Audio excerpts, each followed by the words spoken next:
Hey, how's it going, everyone? I hope you guys are all doing well. I wanted to make this video a little different today. For those of you who are following my channel, I usually do a different sort of introduction, more tailored to newer viewers and trying to get my whole channel's point across within the first 30 seconds of the video. But the main focus of this channel is just to show what I'm learning and my process through building a business online with the help of AI.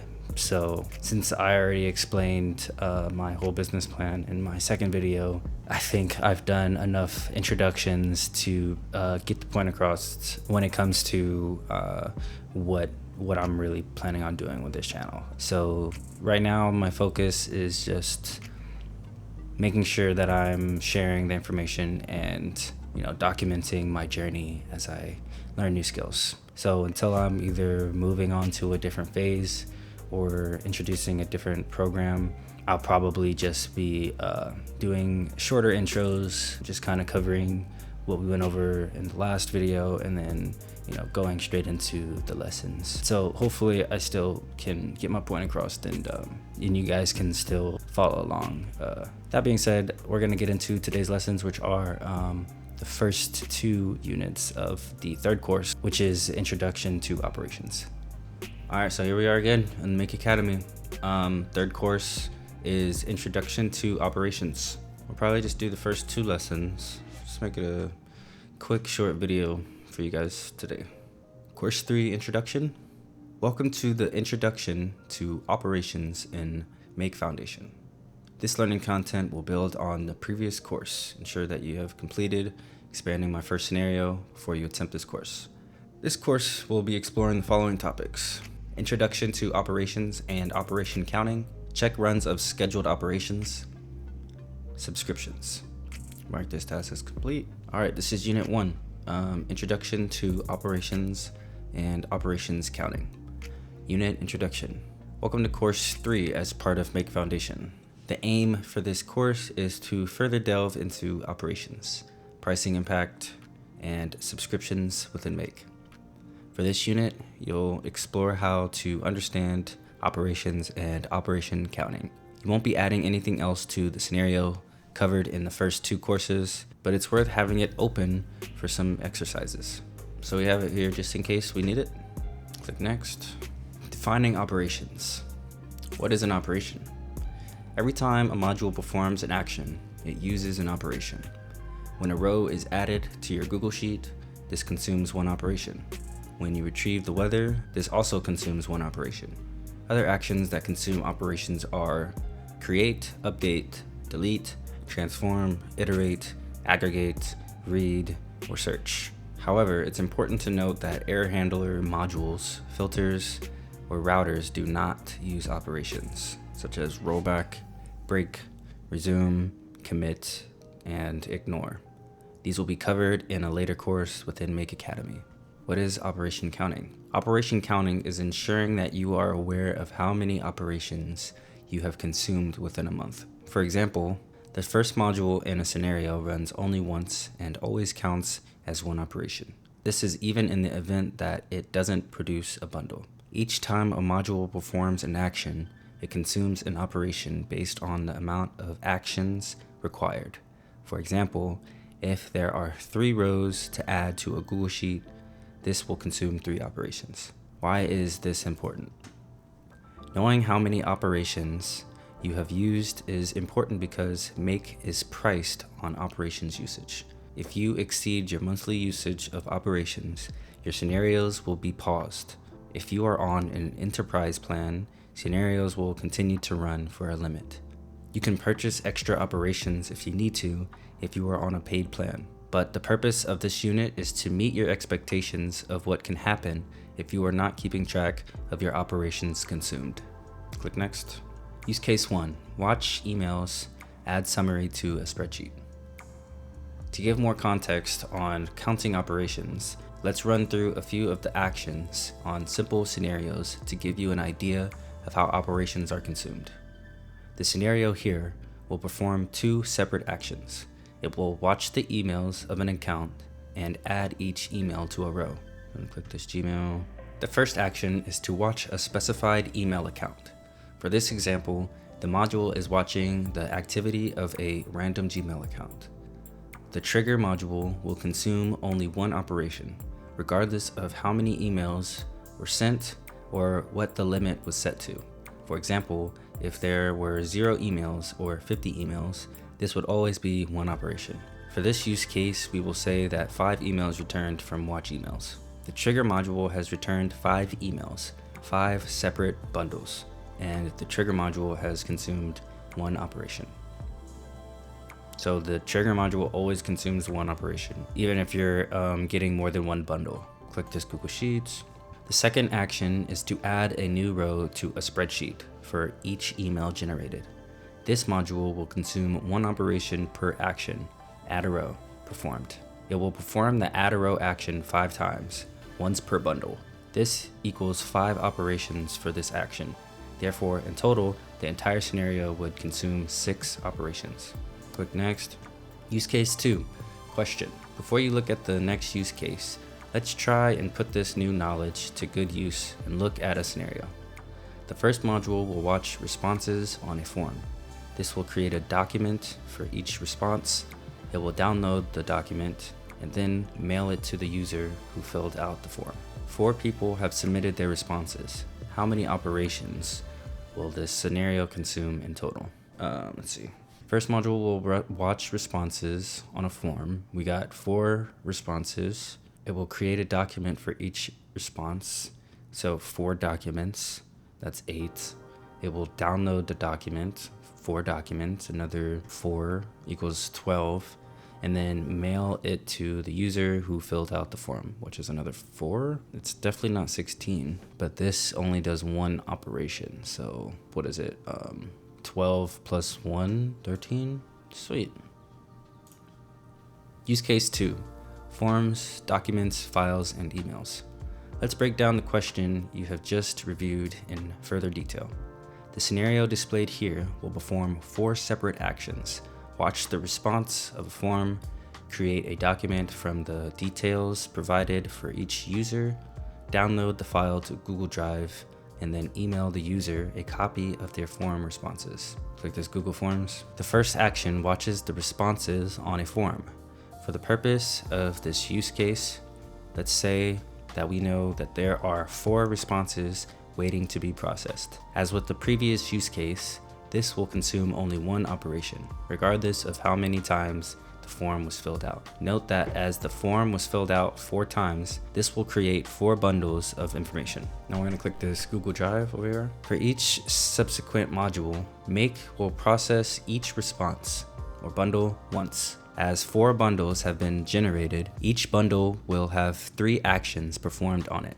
Create a document, download a file, and send an email. Therefore, for each bundle, 3 operations will be consumed. This totals 12 operations consumed, 4 bundles, 3 actions on each, plus 1 from the source module, which equals 13. What tools do not use operations in Make? Let's revisit the Make Foundation use case and look at the operations usage. There are a few common questions here that are worth answering. Click on this weather app. As expected, your source module will get current weather and generate a bundle, consuming one operation. The bundle moves along the scenario and through the router. Note that the router does not consume any operations. Third here, based on the filter criteria, the bundle has been filtered to the top module. The filter icon contains a 1. This is to show that one bundle has passed through the filter. Note that a bundle passing through a filter does not consume any operations. Click on this Google Sheets. The bundle arrives at the Google Sheets Add a Row module and fulfills the action of adding a new row, consuming one operation. Click Next. Where can I track my operations usage? We can easily track your operations used at any point by clicking Organization. Let's explore the key parts of this page. I'm gonna click on this little home button here. In order to locate your operations used, you can access these from 2 places on the menu, Organization and Teams. For this exercise, you will focus on the Organizations tab, as it will display an entire account overview. Note that if you're on any plans lower than the Teams plan, Free, Core, and pros plans, you can always have only one team in your organization. We will cover teams in a separate unit later. On this subscription tab, this will list your subscription type. For the purpose of this page, the image is displaying a free account, which is limited to 1,000 operations per month. It also states the date and time for operations usage reset. If you are on a paid plan, you would have the option to purchase extra operations here. Active scenarios. If you are using a free account, your active scenarios are listed here. Note that on a free account, you can only run a maximum of 2 active scenarios at a time. The operations, your operations usage and data transfer are visually displayed here. Note that with a free account on Make, the maximum amount of data that you can transfer is 512 MB with a 5 MB limit on file size. See pricing to compare different options. I'm gonna click on this little chart. This will visually provide you with an overview on the operations and data transfer over the last month. This is especially useful as you can identify at what points you are consuming the most operations or data. If you hover over the timeline, it will specifically tell you your operations and data consumption each day. Give it a try. So it's trying to point out here, when you go to your operations usage in the organization page, you can like hover over this line and it'll like tell you the data transferred and the operations used on that day for the month.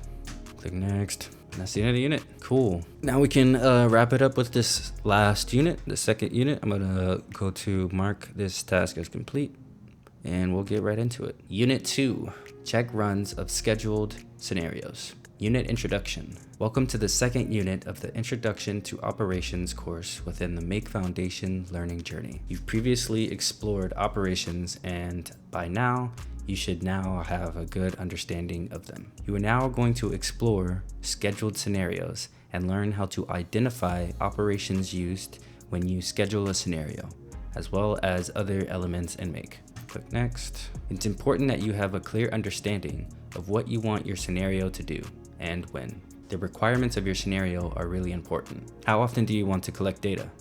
Is it crucial that the scenario runs at a set interval?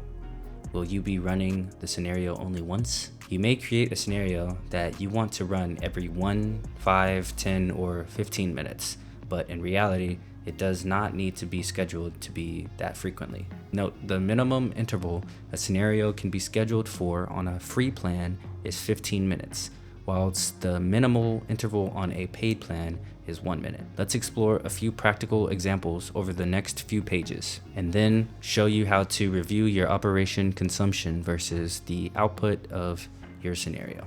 Click next. How to check the history/details of previous scenarios. A really useful tool within Make allows you to review the history, details, and incomplete scenario executions. All right, so I'm gonna click this one over here to the left. It says scenarios. Access your scenario summary page by viewing the menu and selecting scenarios. Then select Make Foundation use case, the scenario you have already created. This will load the scenario summary screen. Click on diagram. The diagram tab describes your scenario and even shows a breakdown of your scenario operations and data usage. This is really useful when you start to execute multiple scenarios and want to review the performance and overall usage. Note that you can hover over the usage chart at the bottom of the screen to track operations/data usage by day. History. The History tab will provide you with a summary of when a scenario was started, if it was successful or unsuccessful, the duration it took to run the scenario, the operations it consumed, and the data transferred. Notice the details icon here. This will be covered shortly. All right, incomplete executions. The Incomplete Executions tab will display a list of scenario executions where a scenario was stopped. This is a useful tool as it will help diagnose what issues you are encountering and the steps you should take to resolve them. Note that this feature needs to be enabled in the advanced settings within the scenario in order to be listed here. Incomplete executions will be covered in a later course in the Make Academy. And then I'm gonna click over here to the little history here. This will show the history of your scenario and will highlight when the scenario was last edited, ran successfully, failed to run successfully, or encountered an error. Please note that your history for a scenario will display for a maximum of 30 days. Click next. The details tab. Click over here on history. Clicking the details button from the history tab will open a new tab within history, stating the date and time of the executed scenario. A successful scenario will display with a green tick. An unsuccessful execution will show with a red warning. Click over here on the little date. Here is what a scenario run summary of your Make Foundation use case will look like. It shows the operations consumed and the data used. Click on simple log. The log details a similar story from what we have seen. Your weather module trigger retrieved the current weather using one operation, and a row was added using one operation. 2 operations were therefore used in this scenario. A bundle did not pass through the filter as it did not meet the filter criteria set up in course 2. If you hover over each module and operation summary, you will see this reflected this on the scenario view by pulsating if the operation was completed. Note that you can toggle between simple and advanced log for further insights. We can click next. Scheduling/operations use cases. Now that you know how to identify the history and details of your scenarios, as well as how to count operations, review each card to the right. Before you click each card, ask yourself how often you would need to run/schedule the scenario and how many operations you would likely consume. Okay. Receive a weather notification in the morning. One operation. Wait, what does it want us to do? How often would you need to run it and how many operations would likely consume? So if you're just getting a notification in the morning, it's once a day. So, I mean, how many operations would it consume is like 2. I mean, you'd probably have to filter the information that you wanted to get. And obviously all of the criteria may not be met. So, I mean, I'd say 1 for the trigger module and then another for a notification module.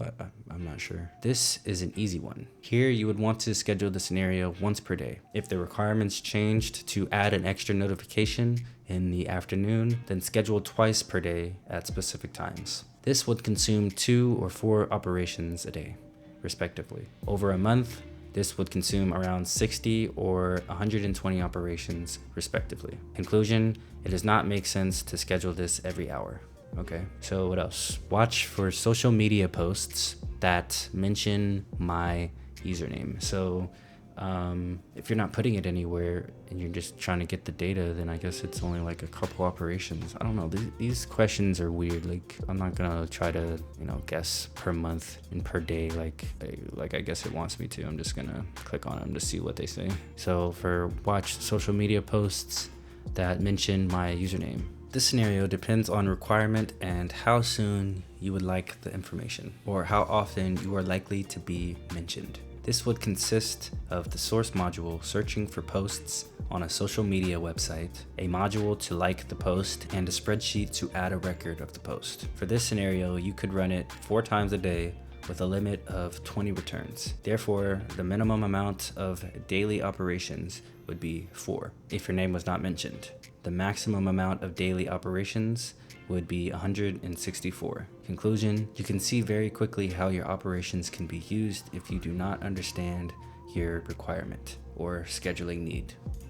Notify staff of queries or issues from a help form. Let's assume you work at a small business using a form to collect queries and want to alert the support team when a customer sends a query. This would use a form and a messaging service such as Slack. As you would want to respond to queries in a timely manner, you could set this scenario to run every 30 minutes with a limit of 20 form entries for each scenario run. This would at minimum consume 48 operations, no queries from customers, with a maximum of 1008 if you get 20 queries every 30 minutes. Conclusion, a solution here would be to schedule this for your office hours, which would greatly reduce the operations usage. Okay, now we have bulk move data from Airtable to Google Sheets. Within an Airtable project, there are 30 bundles of information that need to be quickly exported to a spreadsheet. You only need to perform this task once, so you don't need to schedule the scenario. Instead, you would use the run once option. As there are 30 bundles of information to move, the scenario will consume 31 operations in total. One operation to generate the bundle source, and 30 separate operations for each row to be added. Conclusion, run the scenario once. Cool. Click next. Check runs. What are check runs? By default, within Make, the History tab shows you when a scenario was executed, edited, rescheduled, and provide any errors/warnings. It will also include check runs. A check run will show when a scheduled scenario was executed, but only the trigger module was activated, and it doesn't find any new data.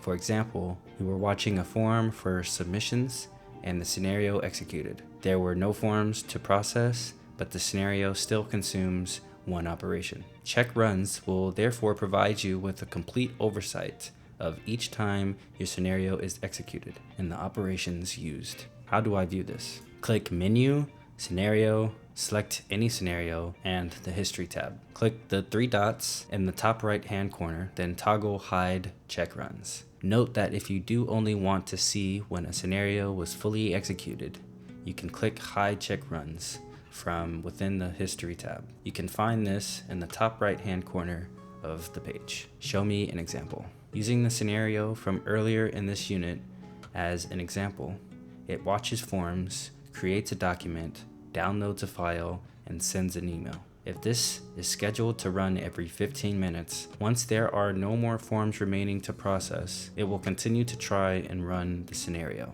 consuming one operation each time. Why is this useful? Check runs will help provide a clear insight into your operations count, and this will hopefully help influence your decisions on how your scenarios are managed.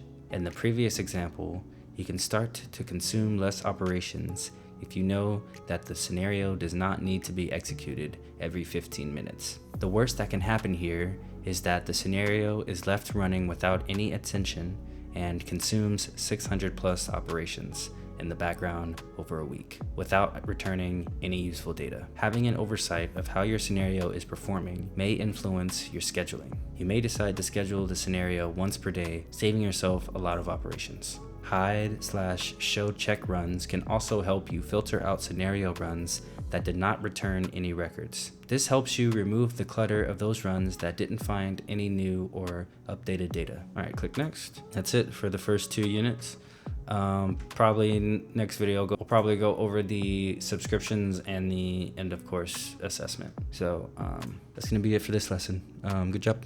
Yeah, but that's it for today's video. I kind of covered operations in one of my previous videos briefly, but this kind of went more into what you can expect if you're going to be upgrading in the future and using like more advanced subscriptions. But in the next video, we'll be going over the last unit and doing the end of course assessment. And then we'll already be on the fourth course within the foundation section. So that's gonna be it. So if you're looking forward to that, please feel free to drop a like, comment your thoughts, and hit that subscribe button. It's gonna be it for me for today. I hope to see you in the next one. Take care.